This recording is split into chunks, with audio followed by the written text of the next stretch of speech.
OC pepper spray, chemical agent, less than lethal, whatever the heck you want to call it, spray. Alright? Not going to go over why to carry it. That's a totally different subject in itself. Just going to go over what you want to look for if you're new to the whole pepper spray thing, or if you're just looking for some different ideas on what to carry.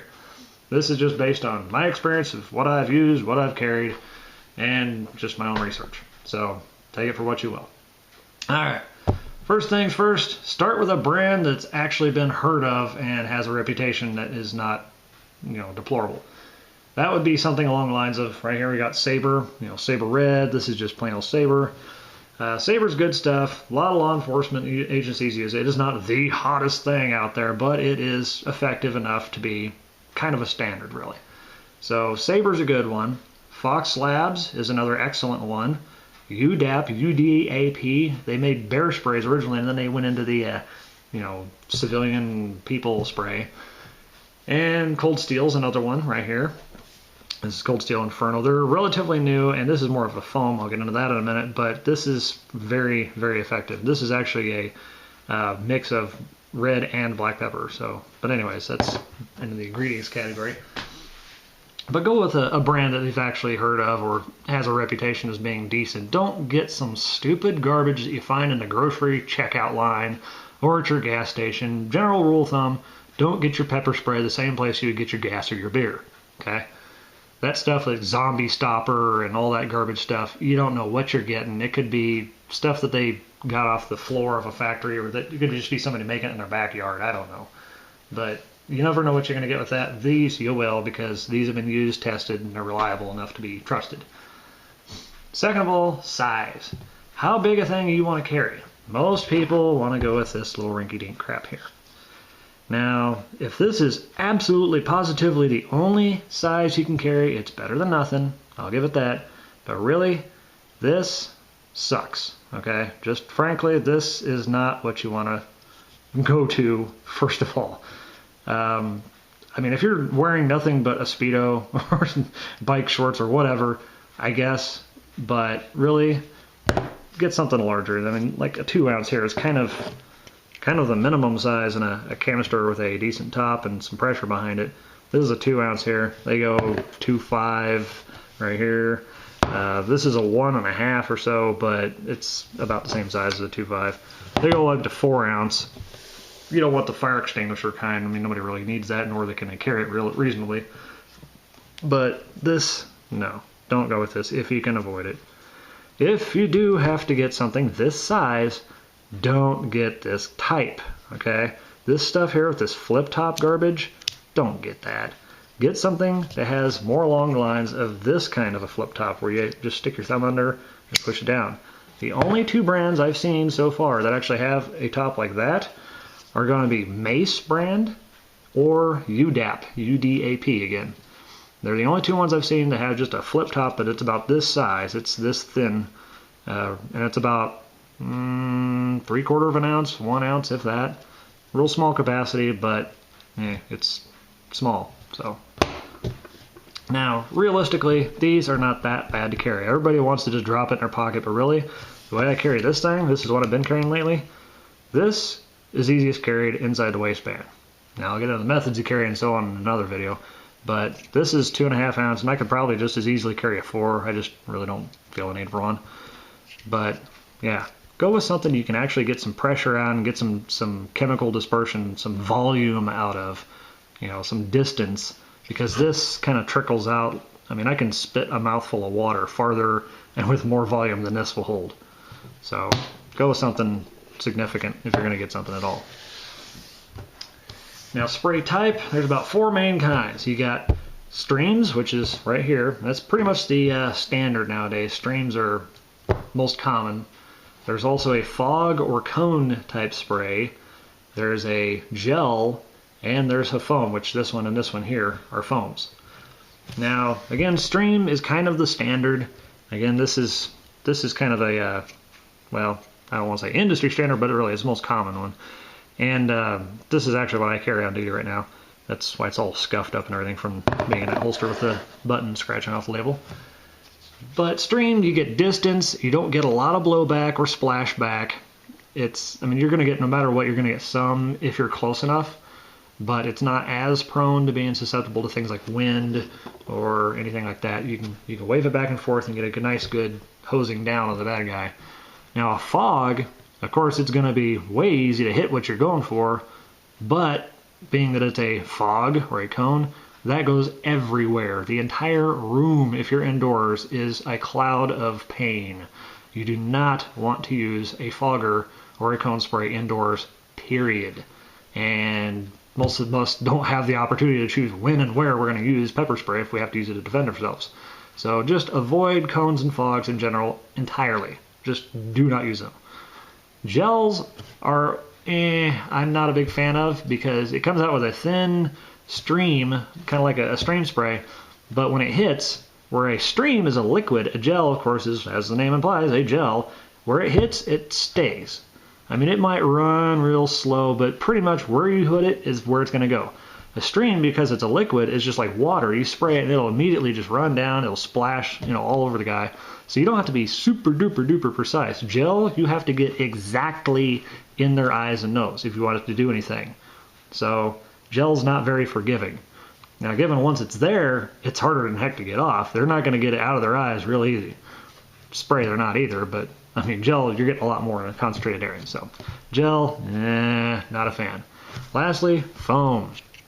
These are both foams here.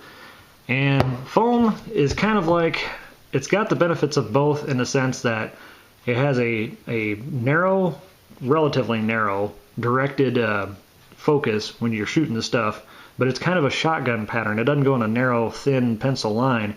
It kind of sprays out like you're, shooting one of these. It's just got a splash pattern, and when it hits, it doesn't instantaneously turn to liquid, but it pretty quickly breaks down from a foam into a liquid. And a lot of people are like, oh, foam, they can just wipe off and fling back at you. Not really. I've seen many tests of guys doing this, and they've never once been able to, just claw it off. Because as soon as you wipe your hand down that stuff, it kind of just breaks it down on a liquid right there. It kind of smears it. In addition to the fact that it also rubs it into their skin and makes the situation worse. Plus, when you spray somebody in the eyes with a foam, you're physically obscuring their vision. Never mind the fact that it burns or not, you're physically obscuring their vision. So if you're doing what you're supposed to when you disperse this stuff, or dispense, I should say, you're not going to stand in one spot and wait for them. You're going to spray and move, so wherever they last saw you, even if they do think to fling it at you, they're not going to hit anything, okay? And even if they did fling it at you in your general direction, what are the odds that they're going to get it exactly in your eyes with any significance? Zip. So, not buying that argument. So anyways, foam, personally right now, at this very moment, foam's kind of my preference, but you can't really do wrong with a stream, okay? So, foam or stream with a reputable brand. Two things right there. Third thing is the tops, the dispenser tops that I was mentioning here. Don't get these, okay? These kinds, these are a pain in the butt. Couple reasons. For one, you have to have this thing point in the right direction by default. Now, unless you carry this in a holster of some kind where it's only going to stay in one direction, and when you grab for it, it's going to be in that same spot all the time. Otherwise, if it's in your pocket, it rolls and turns, and you go to reach for it, and your thumb, if you're expecting to be able to just thumb it off here, and it's turned around this way, you're going to be like, oh, where is it? Okay, there it is. So, you lose time, we're fumbling. The other thing about this is these tops, when they're put over here, most people's inclination is going to be to push down on this tab because that's what you were just moving over. You're going to push down this back one. Doesn't work. This bends, and so most of the time you'll either get just a little dribble, it won't go fully spraying out, or it won't do anything at all. So what you're wanting to do on those is you want to push in the middle right up here on the top. And with these little guys, that's kind of hard to do because you got to really make a deliberate push right there, okay? Once again, a lot of ifs, a lot of fumbling, a lot of awkwardness. I don't like them. Go with a standard, simple flip top. Stick your thumb or your finger in there, whichever you prefer, and just mash. That's it. Mash and wave. That's all there is to it. Simple, safe, Can't spray accidentally. You're not going to accidentally get something in there and spray it. The only thing I can say possibly is that the top might snap off if you put it in your back pocket and sit down. This might break off or something. That's the only thing I can imagine happening with those, and I've only heard of it once. So, wouldn't worry about that. Now, one other thing that you're going to find is specialty type sprays. We're talking not the typical canister things here. None of this stuff. We're talking things that look like revolvers or pistols. Kind of a new thing relatively, and I'm just using this just as a visual representation. But anyways, they have like Mace makes one called the Pepper Gun, and it looks pretty much like a revolver. In fact, the diameter of the canister, it's basically just, it's got like a revolver grip. It's kind of a small, snubby type revolver grip. And it's got a little trigger with a hammer as a safety. That's your on-off of the safety right here. And it's got a goofball little LED light, which does absolutely nothing, but they claim is going to blind somebody or distract them. It doesn't do jack. The whole advantage of it is, for one, most of the time they sell them with a pepper spray and an inert canister. So it's kind of nice. You get kind of a 2-for-1 thing. You can test out. You can see what it's going to do, how far it's going to spray, how it's going to feel when you actually dispense it. So you get a little bit of practice in there. That's cool. The other nice thing is it's very intuitive. If you're already used to shooting a firearm, then it's just going to be natural. It's just second nature. You pull it out, pull the trigger, basically. I mean, of course, that safety thing they have there. But they also have another kind out right now, and I'll put the annotation of the name here because I can't think of it right off the top of my head. But they have another one that's thinner. It's about the size of a Walther PPK, Taurus 709, Smith & Wesson Shield. It's a subcompact, thin little thing. And it uses a small, thin canister, which is basically the same canister as they use in a ASP Street Defender.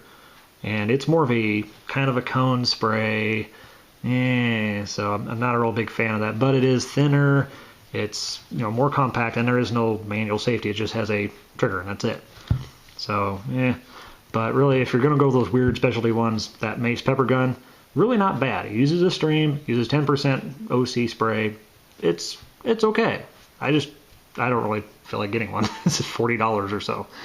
So anyways, now the ASP Defender, Street Defender I was mentioning, this is just a baton, but another visual representation here. The ASP Street Defender is basically a small Kubotan, something like you'd hang on a keychain. It has a little loop on the end here like a keychain, and it has this safety latch that you flip off with your thumb like that, and then you push down on the end of it, and it sprays out a cone type spray, and it has a refillable insert. Basically, you swap out the insert inside of the aluminum body, and you can put in an inert spray for practice, or you put in the live one for OC.